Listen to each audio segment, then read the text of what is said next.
This is Fultoncards here, live and direct from Brooklyn, New York City. Let's go. It's release day of the cup today, and what do I have in front of me? Not the cup. How Fultoncards. In front of me today, 2025 Leaf Metal Hockey Legends box number 7.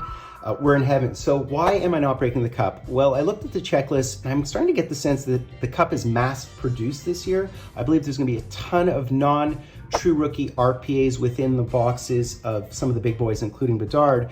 So I think those cards will surface on the secondary market for a bit less than you would think. Of course, the true RPA of Bedard will be a 5-figure card, but I just don't feel comfortable breaking it until I see some case breaks, until I see some box breaks. And I do get the sense that the cup this year is mass produced. It has a big checklist, and there's gonna be so many boxes, and there's gonna be huge fluctuations on the secondary market. So I wanted to just do a little bit more intel before I dive in. Also, $1,000 a box. $1,000 a box is basically the price of 2 boxes of these, by the way, is about $240. So that's about a quarter of a single box of the cup if you can compare the two.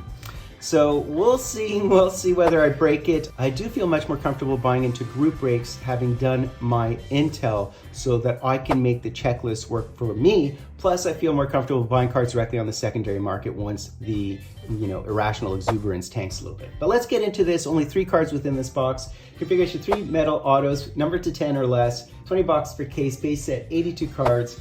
Bunch of parallels, of course, and do look for the base autos, steel blade die cuts, metallic inscription, multi-way autos. We Own the City, base acetates, the minis, 1948 minis, etc., etc. So I hit 3 unbelievable boxes in my last break of this stuff. And, oh, by the way, there are Dream Seasons. What am I missing? And I'm missing the art cards. So, yeah, but I did not hit a multi-way, so maybe I could conceivably hit a multi-way. I don't know if these are from the same case. I imagine they're not because I bought this, like 2-3 weeks afterwards. Okay, so what we'll do is we'll use the Dream Season of Dougie Gilmour as our decoy, and hopefully we'll hit something good within this product. So in the comments below, I'd like you guys to tell me whether or not you think I should break the cup on my channel. I mean, $1,000, if you know what the value of $1 is, it's a bit much, isn't it? But let me know in the comments. I'll consider it, but I feel much more comfortable with group breaks, controlling my odds, or just using that $1,000 to buy like 10 boxes of other stuff during seasonal sales. So that's what I'm always fighting with, right? It could be 10 separate breaks, and I do like, emphasizing the value of the dollar in real life. So there, our first card would be a mini, and it's a shimmer, and it's Mike Gartner. We'll see this numbering in a second, and it's numbered to 6. Mike Gartner, I believe, has a card in the cup, by the way, but that's a beautiful card. Of course, the sticker autos, but what can you do, right? There is some drilling outside today, unfortunately. So the mini there was orange.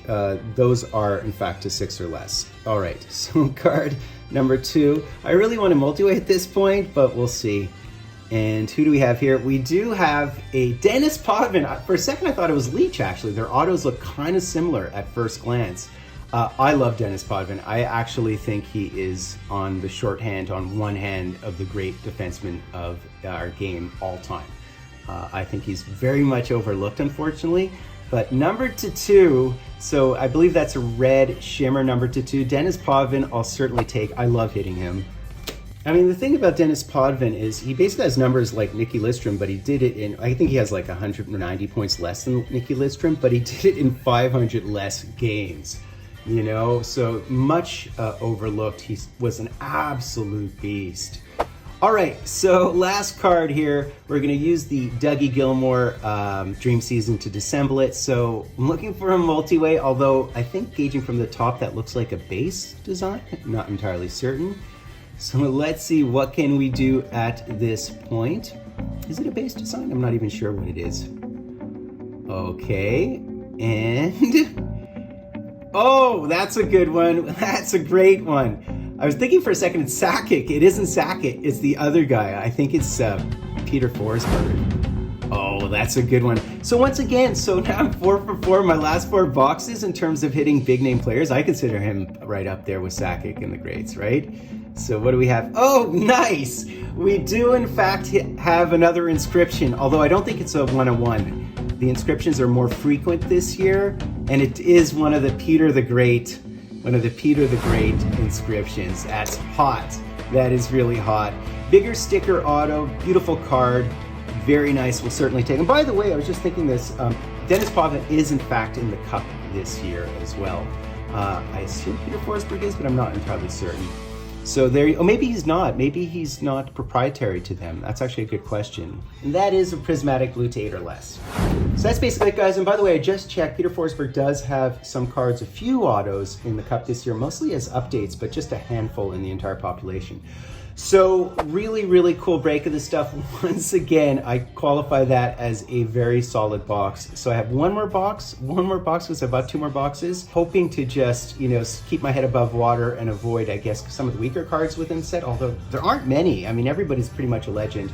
Hope you enjoyed that. Let me know in the comments again whether or not I should break the cup or what your own way of remaining disciplined within the hobby and what you would do if you're at all curious about the cup. I find it very ostentatious too. It's actually not my favorite product, but let me know in the comments. I'm doing Full Cards. We're on our sub-liking hashtag and drive Full Cards live and direct from a place called Brooklyn, New York City. Let's go, Peter the Great. Now that I've got my things together,